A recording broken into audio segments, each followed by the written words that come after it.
Joseph had been taken down to Egypt.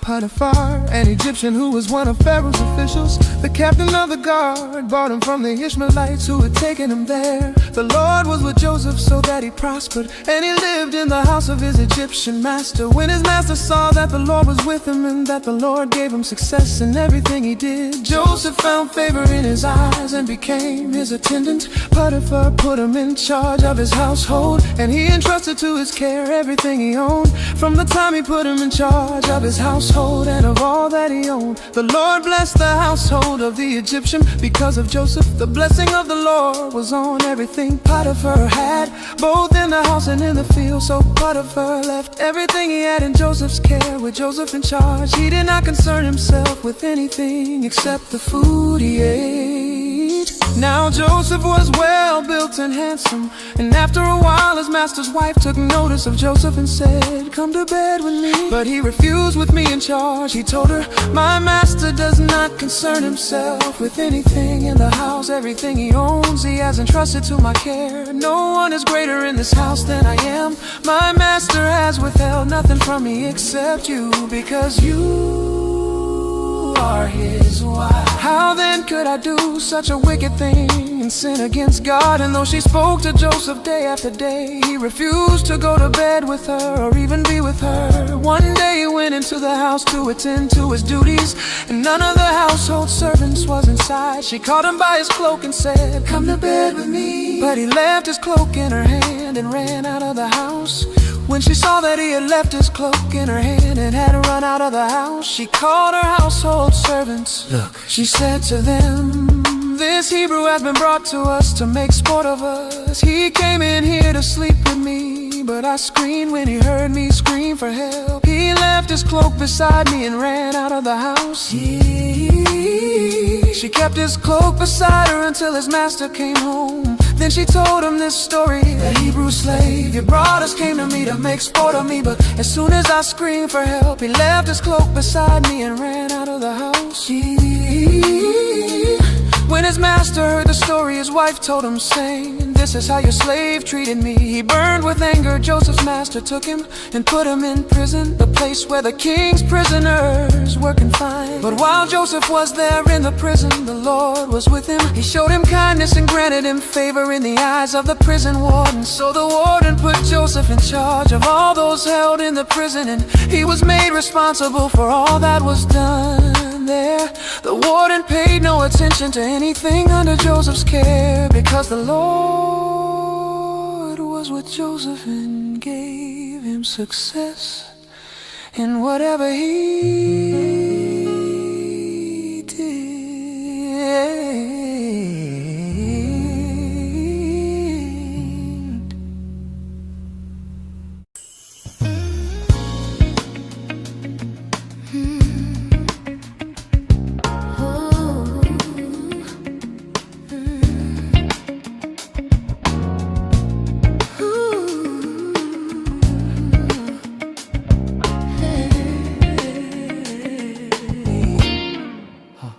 Sometime later, the cupbearer and the baker of the king of Egypt offended their master. The king of Egypt, Pharaoh, was angry with his two officials, the chief cupbearer and the chief baker, and put them in custody in the house of the captain of the guard in the same prison where Joseph was confined. The captain of the guard assigned them to Joseph, and he attended them. After they had been in custody for some time, each of the two men, the cupbearer and the baker of the king of Egypt, who were being held in prison, had a dream the same night, and each dream had a meaning of its own. When Joseph came to them the next morning, he saw that they were dejected. So he asked Pharaoh's officials who were in custody with him in his master's house, "Why do you look so sad today?" "We both had dreams," they answered, "but there is no one to interpret them." Then Joseph said to them, "Do not interpretations belong to God? Tell me a dream." So the chief cupbearer told Joseph his dream. He said to him, "In my dream I saw a vine in front of me, and on the vine were 3 branches. As soon as it budded, it blossomed, and its clusters ripened into grapes. Pharaoh's cup was in my hand, and I took the grapes, squeezed them into Pharaoh's cup, and put the cup in his hand. This is what it means, Joseph said to him, the 3 branches are 3 days. Within 3 days, Pharaoh will lift up your head and restore you to your position. And you will put Pharaoh's cup in his hand, just as you used to do when you were his cupbearer. But when all goes well with you, remember me and show me kindness. Mention me to Pharaoh and get me out of this prison. I was forcibly carried off from the land of the Hebrews, and even here I have done nothing to deserve being put in a dungeon. When the chief baker saw that Joseph had given a favorable interpretation, he said to Joseph, I too had a dream. On my head were 3 baskets of bread. In the top basket were all kinds of baked goods for Pharaoh, but the birds were eating them out of the basket on my head. This is what it means, Joseph said. The 3 baskets are 3 days. Within 3 days, Pharaoh will lift off your head and impale your body on a pole, and the birds will eat away your flesh. Now the 3rd day was Pharaoh's birthday, and he gave a feast for all his officials. He lifted up the heads of the chief cupbearer and the chief baker in the presence of his officials. He restored the chief cupbearer to his position, so that he once again put the cup into Pharaoh's hand. But he impaled the chief baker, just as Joseph had said to them in his interpretation. The chief cupbearer, however, did not remember Joseph. He forgot him.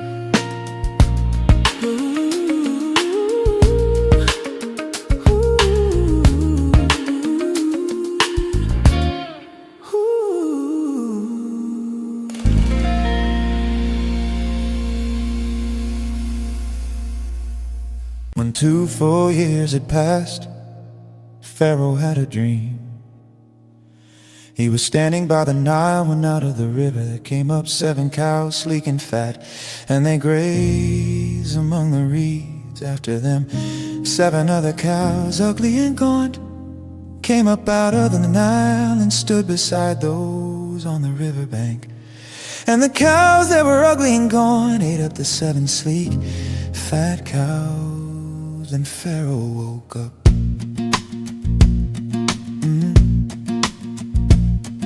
He fell asleep again and had a second dream. 7 heads of grain, healthy and good, were growing on a single stalk. After them 7 other heads of grain sprouted, thin and scorched by the east wind. The thin heads of grain swallowed up the 7 healthy, full heads. And Pharaoh woke up. It had been a dream. In the morning his mind was troubled, so he sent for all the magicians and wise men of Egypt. Pharaoh told them his dreams, but no one could interpret them for him. Then the chief cupbearer said to Pharaoh, today I am reminded of my shortcomings. Pharaoh was once angry with his servants, and he imprisoned me and the chief baker in the house of the captain of the guard. Each of us had a dream the same night, and each dream had a meaning of its own. Now a young Hebrew was there with us, a servant of the captain of the guard. We told him our dreams, and he interpreted them for us, giving each man the interpretation of his dream. And things turned out exactly as he interpreted them to us. I was restored to my position, and the other man was impaled. So Pharaoh sent for Joseph, and he was quickly brought from the dungeon. When he had shaved and changed his clothes, he came before Pharaoh. Pharaoh said to Joseph, I had a dream, and no one can interpret it. But I have heard it said of you that when you hear a dream, you can interpret it. I cannot do it, Joseph replied to Pharaoh. But God will give Pharaoh the answer he desires. Then Pharaoh said to Joseph, in my dream I was standing on the bank of the Nile, and out of the river there came up 7 cows, fat and sleek, and they grazed among the reeds. After them 7 other cows came up, scrawny and very ugly and lean. I had never seen such ugly cows in all the land of Egypt. The lean, ugly cows ate up the 7 fat cows that came up first. But even after they ate them, no one could tell that they had done so. They looked just as ugly as before.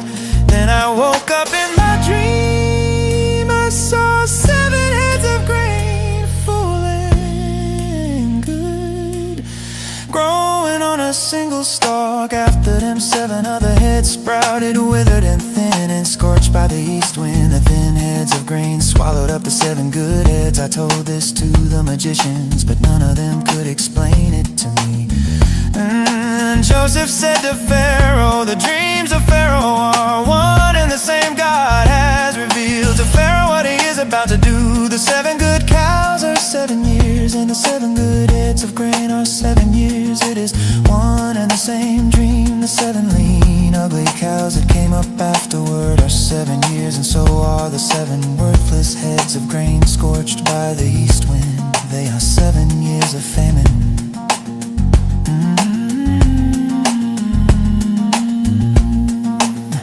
It is just as I said to Pharaoh. God has shown Pharaoh what he is about to do. 7 years of great abundance are coming throughout the land of Egypt, but 7 years of famine will follow them. Then all the abundance in Egypt will be forgotten, and the famine will ravage the land.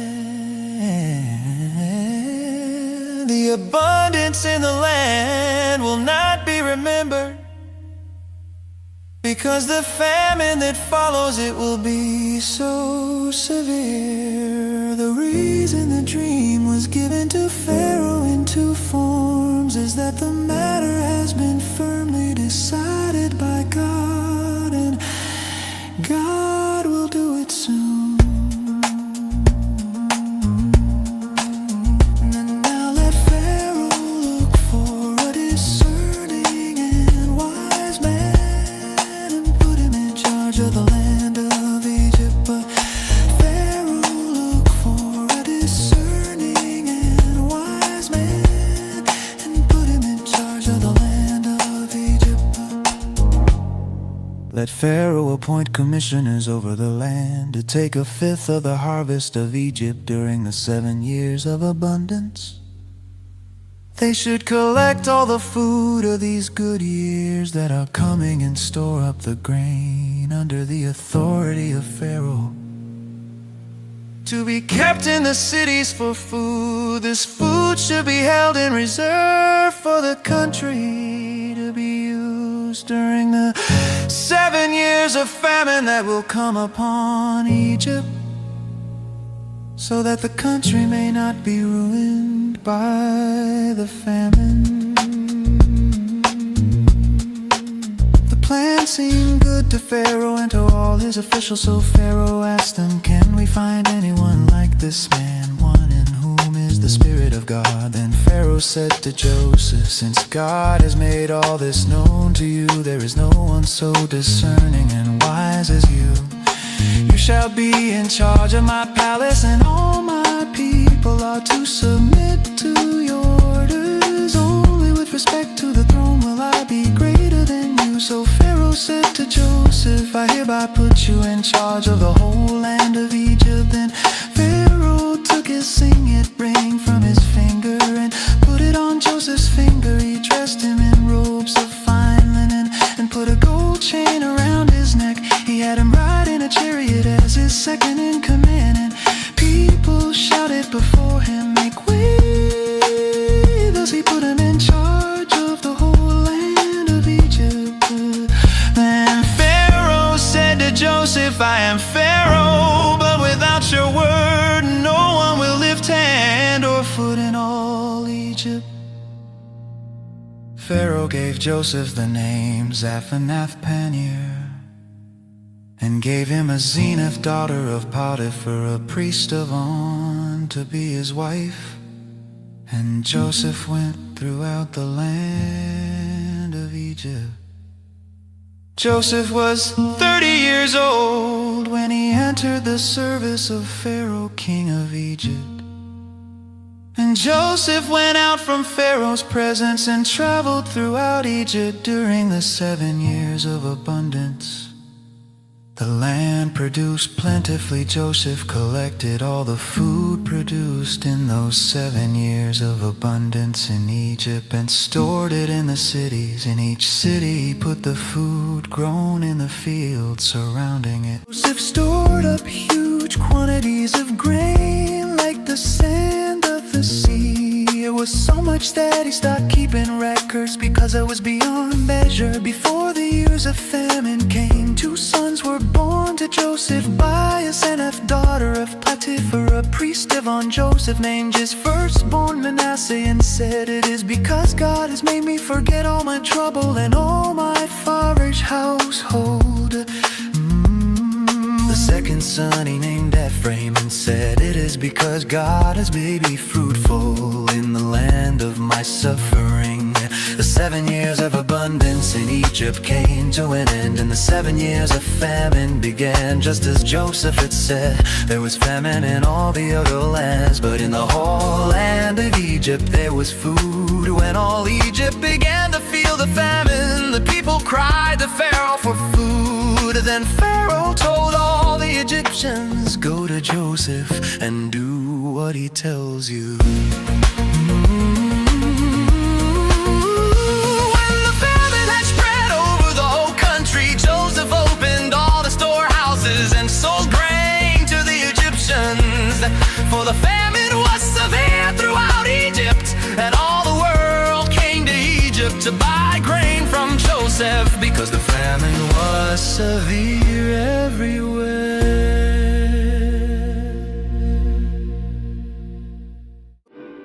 When Jacob learned that there was grain in Egypt, he said to his sons, "Why do you just keep looking at each other?"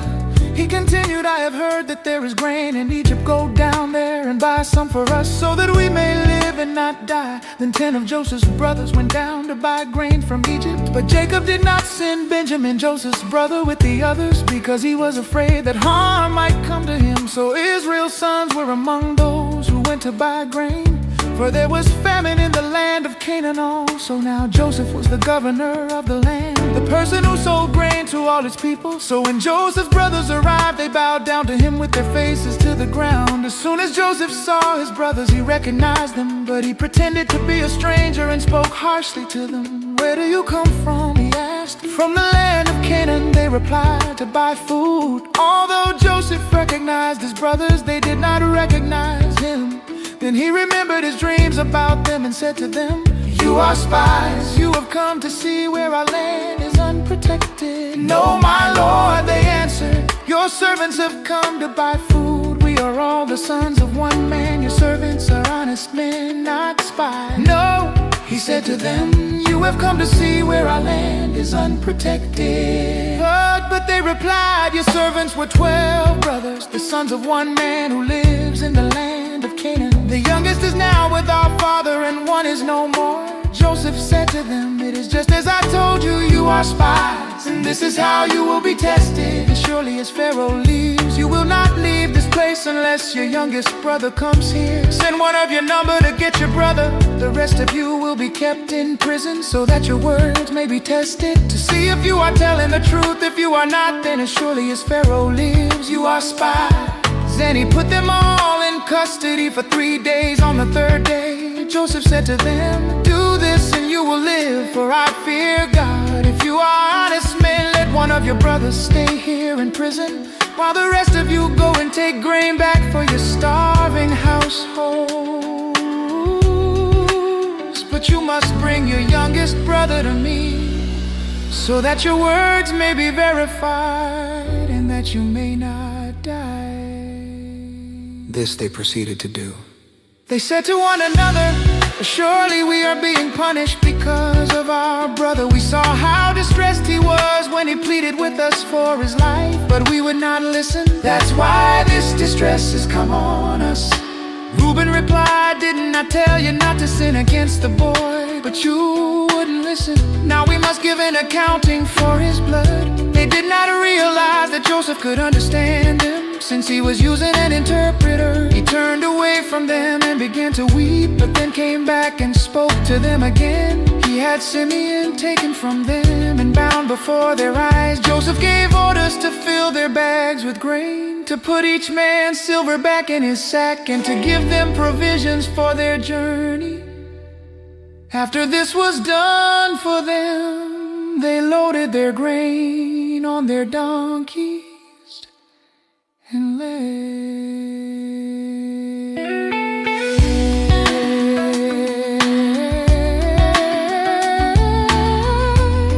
At the place where they stopped for the night, one of them opened his sack to get feed for his donkey, and he saw his silver in the mouth of his sack.